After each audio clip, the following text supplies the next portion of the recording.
Hello, everyone. I'm Andrew Roots, and I am with Derek Tronsgaard, and this is the YouTube version of the Ministry in a Secular Age podcast here on YouTube. On this channel, you can find, kind of just more free-flowing version of our podcast. If you'd like the more heavily produced and well done professional version of the podcast, you can find it on Spotify or iTunes, or is it called iTunes now, or Apple Podcasts? So basically you're saying this is the shitty version.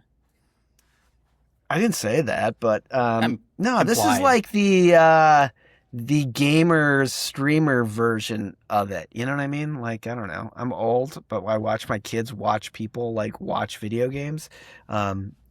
It's kind of that kind of vibe, It's like I think. it's like the Twitch stream for mainline academic leaning podcast fans. I guess that's Real big audience. Yeah. That's what that's what it is. So please, ask your friends to. I think we are supposed to say subscribe, hit that button below, Smash that like, and, subscribe. smash Yeah. that like, baby, smash it. So I don't. Yeah, I want to vomit saying that, but it will really help the channel. You gotta get the views. Do that. What should we talk about, Derek, on this episode that then you can listen to in a very polished way, Slick downstream, with music cues and all that. Yeah. Yeah. So we have a mutual friend, Eric. Can I tell you something before we Yeah, please. go on? I have never listened to an episode of our podcast. So you say like music cues and stuff. I don't even know what that is. And I have to tell you, it's not because I don't really appreciate your work. It's because the self-loathing of listening to my own voice would never allow me to do it.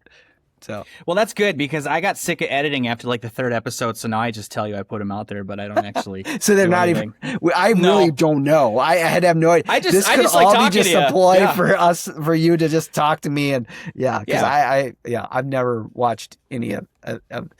The other funny bit is that in our church, because Kara's a mystic, so there are these Star words, like this is like this. Yeah, we do those here too. I love them. Okay, yeah, Star words. So mine is content, but when I first read it, I read content, and my Star word.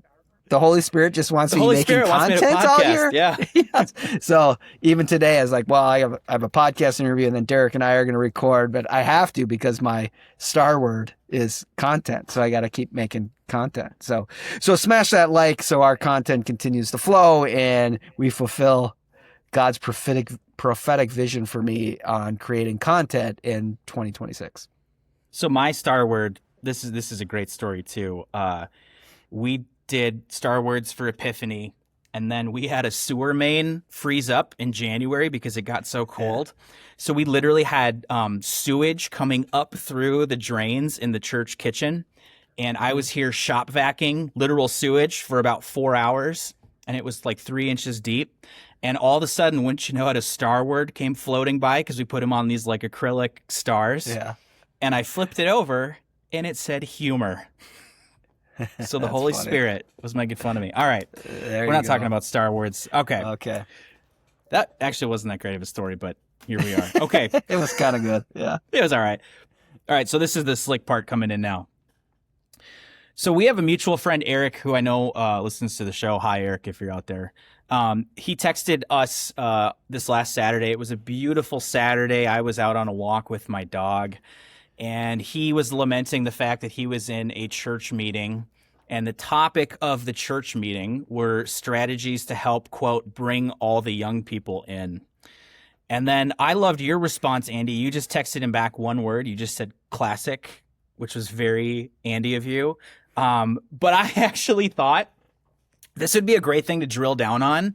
And maybe you could offer something more than just classic, because I think I've heard this all the time. I fall into this temptation all the time. I think it ties directly into your new book, Baal and the Gods and More. Resources are one thing, but I think we treat age demographics as resources too. So I'm hoping you can enlighten us a little bit more on that.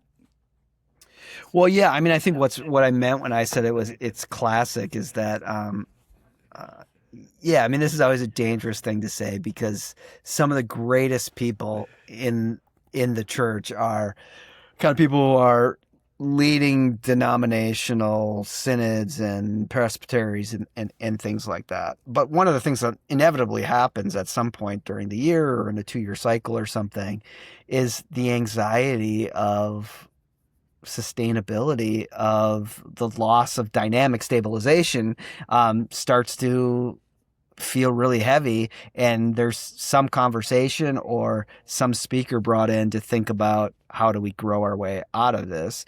And I think there's a certain way that it gets, I don't want to say moralized, because I think there's some legitimate desires here, but it is a fascinating kind of reality that there's certain demographics, age demographics, that are necessary to feel like, oh, your collective, your brand, your political party is in a good place. And I tried to articulate this in the first of the Ministry in the Secular Age series books, and Faith Formation in a Secular Age, where it talked about youthfulness, that we become addicted towards youthfulness.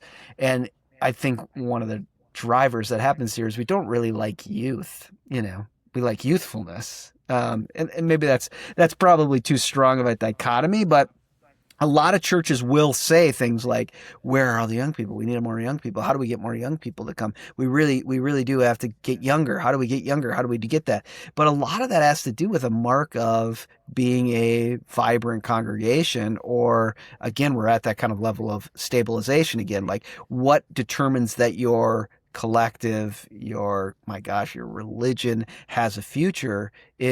Is it getting, I don't know, the 16 to 24 demographic? Like, everyone wants that. Really, since the countercultural movement of the late 1960s, their youthfulness has been a powerful, powerful reality. So you wonder, do we want the spirit of youthfulness, or do we want young people? But it fits into this kind of reality where we think, what will make us long for the world, and by that I mean, like, be in the, will allow for that stabilization that will make us exist for a longer period of time.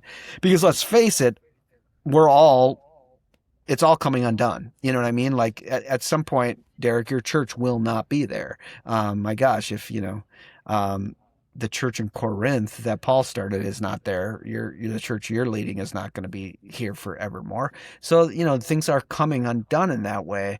But there is a responsibility, a good one, a good responsibility to steward the structures we've been given that have maintained good human lives. And so this is a responsibility we should hold, but it does kind of start to point to what we think sustains us, what gives that sustainability.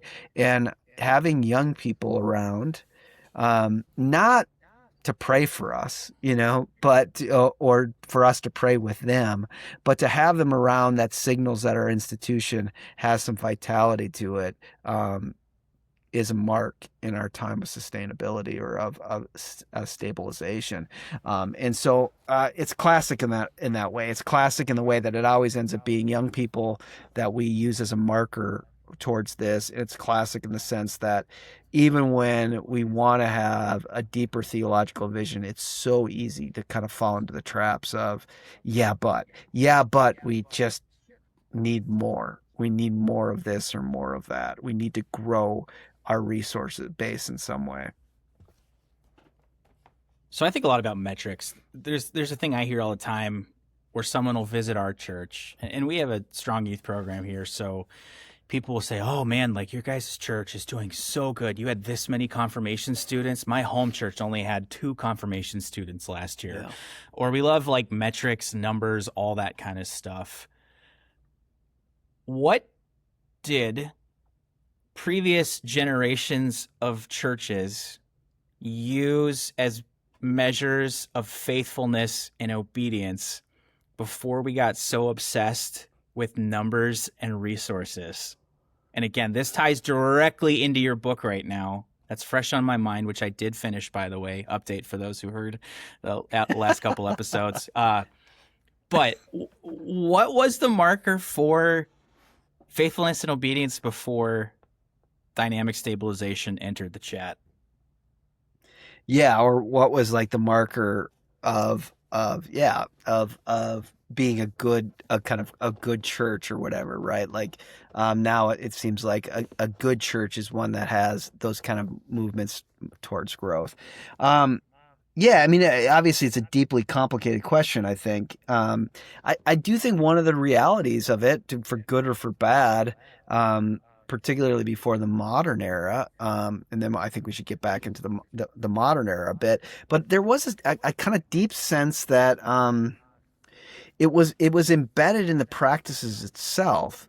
I've said this before as we've talked about kind of pastoral ministry, that no medieval priest would have thought that if no one's coming, they've done something wrong, or they haven't found like the angle to attract volunteer associates, like we've talked about in a previous podcast.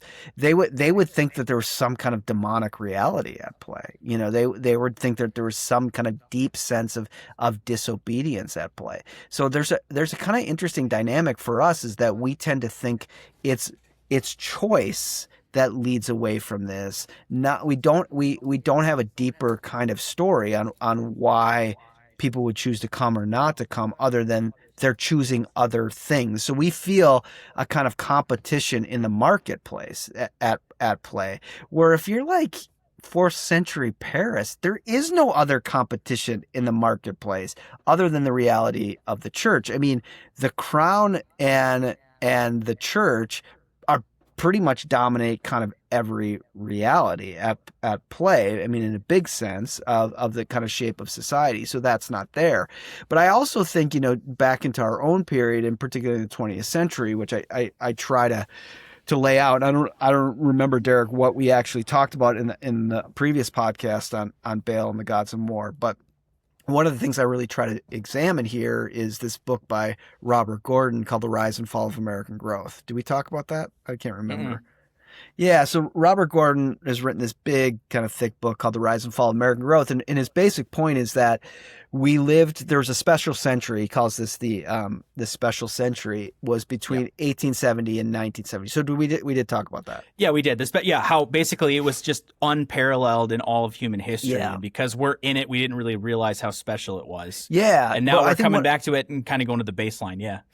yeah, well, one of the things I would want to point out is his idea is that from 1870 to 1970 was just unprecedented economic growth. I mean, just unprecedented GDP and standard of living growth that has ended at about 1970. But we lived with it. We can remember it. But one of the things that I think is really true is, in that reality, most pastors did not have to think about growth at all. I mean, it's fascinating that it isn't until the 1970s that you start having like church growth conferences and things like that, and denominations start to feel like, well, do we have to talk about, like, how do we get young people to come? Because you just didn't have to think about it. Because if you just, for the most part, wherever you were a Protestant pastor, people just showed up. I mean, in this kind of sense of civic religion. Now, does that mean people were obedient and deeply committed Christians? No, not necessarily. It was very kind of cultural in many ways, but you didn't have to think about that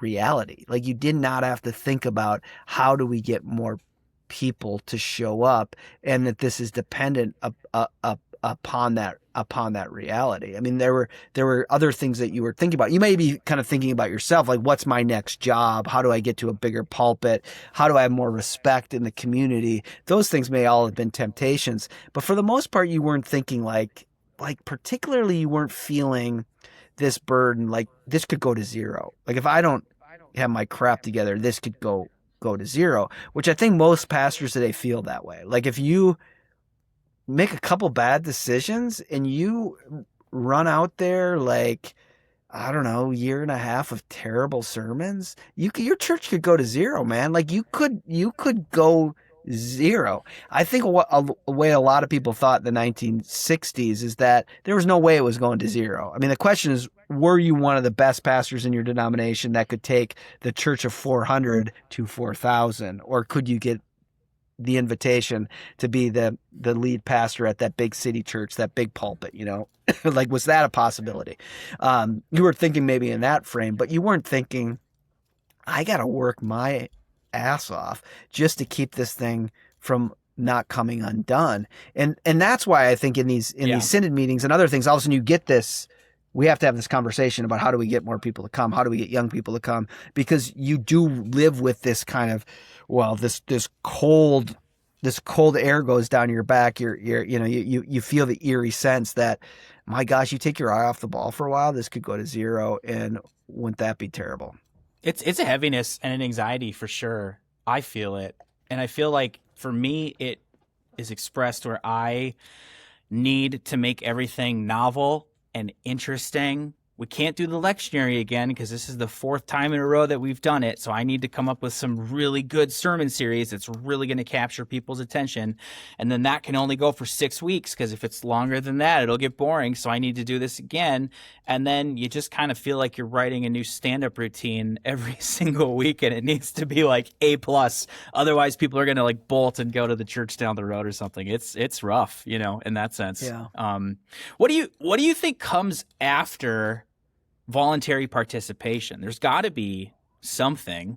I mean, that's just an expression of the age that we're in. Do you have any sense of what it could potentially look like? I feel like a lot of the more fundamentalist churches and dare I say some of the mega churches have really leaned into like the guilt and the we have the truth and more Jonathan Edwards style stuff, fire and brimstone, because that is an incentive for people to come if they're literally getting the hell scared out of them.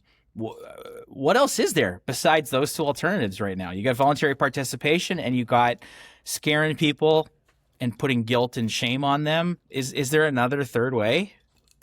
Yeah, I mean, it'll be interesting. I think in some sense, like what would interrupt voluntary association? I mean, this is a really interesting question, Derek, because it goes back to kind of the heart of America. I mean, people remember one of the great analyzers, interpreters of the American experience was de Tocqueville, the French thinker who comes to America in like early 1800s, early 19th century. So this country has only been a country for, a couple decades or whatever. And he tours it, and everyone in France is like super, super interested in America. I mean, not only did they help participate in the revolution, but that allowed them to give the middle finger to the British. And there's a sense that,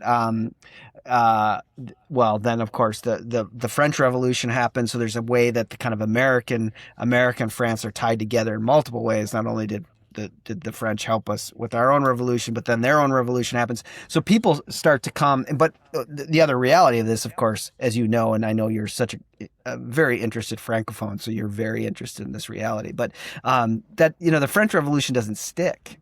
Yeah, you get Napoleon and a dictator essentially, and then you get a royalty back, and like it goes back and forth for, my gosh, 50, 60, 80 years that where this revolution doesn't stick. The American Revolution, it sticks. And then we're still living in the American system. So this brought people over. People in France were just really interested in what America was like. Well, one of the things is that de Tocqueville travels around, writes this book that's still a classic, and political theorists and others read it and reference it all the time. Is one of the things he says about America is it is a land of joiners. People join in. There's a participatory.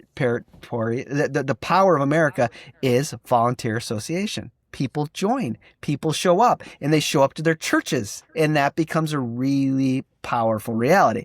Well, where this all stretches is the de Tocqueville. The other side of de Tocqueville is Robert Putnam. And this book too, because when you were in seminary, people are probably talking about this book. Putnam writes a book, early 2000s, called Bowling Alone. And essentially, Putnam's book is, it's over. The American secret sauce is finished. We are no longer joiners. He blames the TV, by the way. It's one of the dynamics. That we're no longer joiners. It's essentially, I mean, you can hear it in the title. We are bowling alone. This is not a country anymore of collectives. So, back to earlier, you never thought about growth if you were the pastor, because people joined, people showed up, people came into your community and looked for a church. People joined, all the Lions clubs and all those things. People joined, but that joining Putnam says is over now. So now you're a pastor in a shrinking volunteer association market. So what happens after volunteer association? Like, we're on the side where it doesn't really function anymore because of our media, because of our imaginations, but we're still living inside the structures that are there for volunteer association. In some sense, religion still is functioning okay in America, broadly speaking across the West, because we still live with the ghosts of volunteer association. So that pulls people in for a while, but maybe it doesn't hold them like it used to, but the economy doesn't hold them like it used to. Like, you would get a job at 3M, like in East Side St. Paul, like eastern suburbs of St. Paul, get a job at 3M and work at that job for 40 years, live in Woodbury for 50 years. And so you would join a church because you were a joiner and you would stay there. But now that's not going to happen because you're going to work at 3M for a decade before you take another job, and you're going to move around, and you're going to be married maybe 2 times, and the mobility keeps from the long-term structures that could keep the association. So we're at a time where we're living post the kind of unthought association. The de Tocqueville days are over. We are now bowling alone and have been for almost 3 decades. What follows that? No idea. I mean, why I bring that all up is because what will follow it, or what's interconnected in those things, is the American way of life, is the certain sense of what it means to be American and those structures that we've had. So probably what follows it will also have radical transitions in how we organize ourselves within other kind of political, social structures. And maybe we're in the middle of seeing that right now. So maybe it will lead to a return within religious communities towards something like a kind of pseudo-monasticism. Maybe it will lead, I mean, we're starting to see this, where kind of rises of rules of life are starting to formulate. So you start to formulate a community that's much smaller around people taking almost a vow to a rule of life, like, we'll live this way together. And maybe that will replace it. I mean, that was something you could have done before this reality, is commit to a certain rule of life. Who knows what will hold it together? I mean, in some sense, in some places, we would have said what holds it together is not the church at all anymore, but is, like, it's your local football team. If you're like in the UK or in continental Europe, like the connection to this club will do it. But the question just is, like, how local does that have to be? Which is another really open question when, someone like me is a Manchester City fan, but has only been to Manchester twice, and someone who's been like a lifelong Manchester City fan, like Noel Gallagher, the Oasis rock star, has grown up there, has lived there, and to be part of, to be a supporter, to be a fan of that football team, is to live in the local reality of it. And I'm not that. I'm very much a globalized form of that. And so that, you can see how that kind of projects even to our religious communities, and this kind of sense of what we were talking about last podcast, that I could feel a certain kind of globalized connection to this pastor or this kind of spiritual guru, but it doesn't embed me in a community of living. And so I don't know what comes after volunteer association. I really don't. But maybe it's a return to some kind of form of a rule of life in some ways. I think that it will call for that. But the question is just like, what can hold us together more than I like it?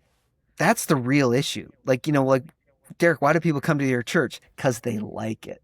They like it. And now you're chasing the likes, which you can hear the analogy, the connections with social media and other things, but they're chasing that they like it, instead of it having a deeper reality, that I'm here because of some larger story, some assertion about the way reality is constructed that I'm trying to move towards, that there's a way of life that I need these people to live out this way of life. So that's what I mean by like a kind of recovery of maybe something more monastic or a rule of life, but maybe it has to have a different kind of adaptation. But there has to be, the reason you're at this church is because we have a way of life that we're inviting you into. And it is a bit costly. I mean, it does cost in some way.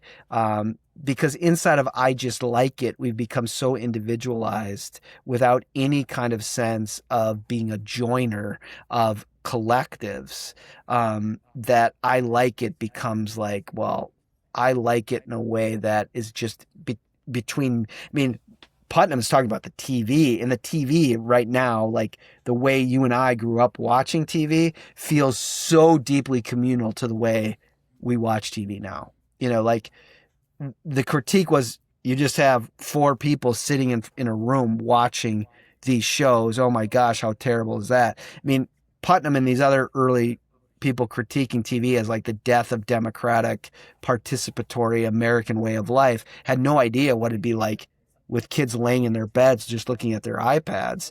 And, like me even wondering, why do we, like I have a TV downstairs I watch sports in that's, big and nice, but we have another TV upstairs, and I often think like, why do we even have this TV? Like, we just I'm always just watching stuff on my iPad or whatever. So TV itself has not become the fireplace that multiple people gather around. Like it was the critique that, oh my gosh, it used to be in Teddy Roosevelt's day, the fireplace, and everyone was sitting around and reading novels and discussing the issues of the day, and then they were just stupidly, mindlessly watching, I Love Lucy and Friends on that thing, and now it's like you're alone watching a TV show on your My iPad own in your room. algorithm. Yeah.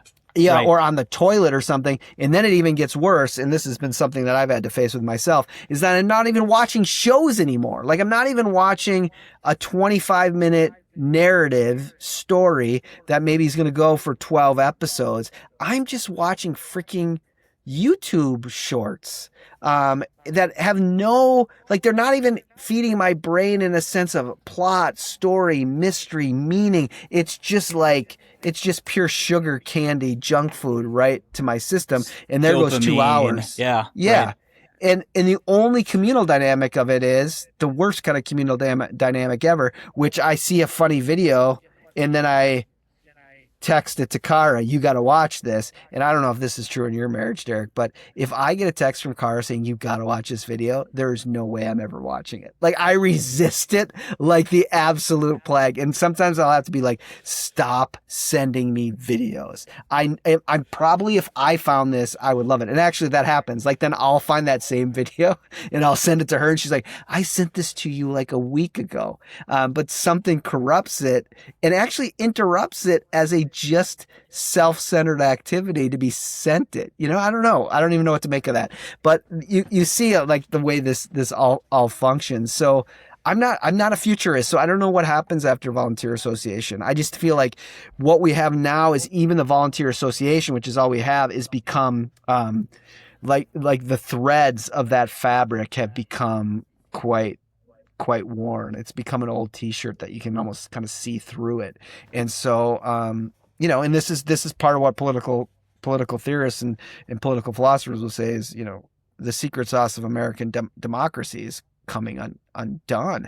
And this is why, to get political real quickly here, we just love the shortcut of, are you red or are you blue? And should I hate you or should I like you? Because we don't join anymore. And because we don't join, we don't have actual democratic conversations. And by those, I mean like, the dude on your bowling team is this or that. Like, well, I just niche myself out to the people that, I agree with. And I don't have any time to talk over the fence to someone who believes something different than me. And so that was kind of to Tocqueville's point, is that the secret sauce of America is that we're a bunch of joiners, which then had the effect into that special century of creating, really robust congregational life. But now we need to have seminars on how to get young people back and how to get young people to choose to voluntarily associate, because we don't know what else keeps us going, and it's really, really hard. And they will associate with their YouTube channel, but showing up, participating in a community, even as a voluntary associate, even by voluntary association, is well, it ain't gonna happen. And yet I see things breaking through the cracks. So Mm. I've been at my church a long time. There are folks here that have buried spouses, buried children, been married here, had baptisms here, confirmations, all of those wonderful things. And I've had conversations with some of those folks. And if you were to ask them, why do you like this church? They would not give you the bullet list of, I like the youth program and I like this and Yeah. that. They would probably say, and I've literally heard this as a quote from some folks, I don't know what I would have ever done without this place. I can't imagine my Mm. life without this Yeah. place. To me, that busts it out of the voluntary association. The Hmm. trick is, how can you have that, and how can I, Pastor Derek, still have my health insurance? Like, that's the trap, you know. And I don't know Yeah. how to get out of that. But Yeah. But there is something that's, I mean, there is something there that you will have people who will say, why? I mean, if you say, why are you here? There's a lot of people who say, well, we like it. We like it. There's this and that. You know, it's one, our volunteer association. And there are other people who say, why are you here? Because I need this place. Like, this place has walked with me through the darkest night of my life. And I do think those people are utterly committed to the place. And I do think, again, like a rule of life, or like earlier communities, or Christian communities in places where, Christianity is in the in a small enclave. Those people support the community. Those people financially and through sweat and blood make sure the community continues, because it's about the community. It's not about the collective in a sense of it, like just an institutional structure or the maintenance of that. It's about what it means for us as human bodies to gather together, confess Jesus Christ, and see each other and prepare each other to die well together. And I do still think there's something incredibly important about that. And inside this very lonely times of, even our lack of our volunteer associations, and being alone with just our social media feeds and things like that, people desperately need people to help them live well and die well. And my wager is that if we focus there, what does it mean for you, Derek, to pastor these people by helping them live and die well, and particularly live and die well inside this extraordinary story of the life, death, and resurrection of Jesus Christ? I think the church will find a way to be. I think that the people of God will keep it going.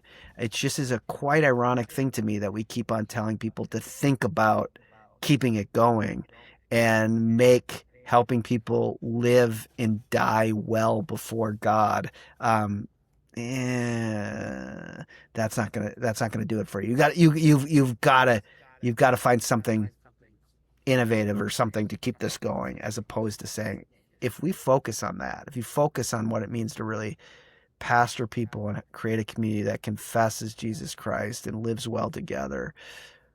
I mean, I don't want to be naive. Obviously, tough decisions are made. We have to grieve as some things go away, like even buildings, like even whole seminary campuses, but something profoundly beautiful comes in place of it. Because ultimately, what the Christian faith is about is people gathered together who confess the life, death, and resurrection of Jesus Christ and participate in the meal together as they do that.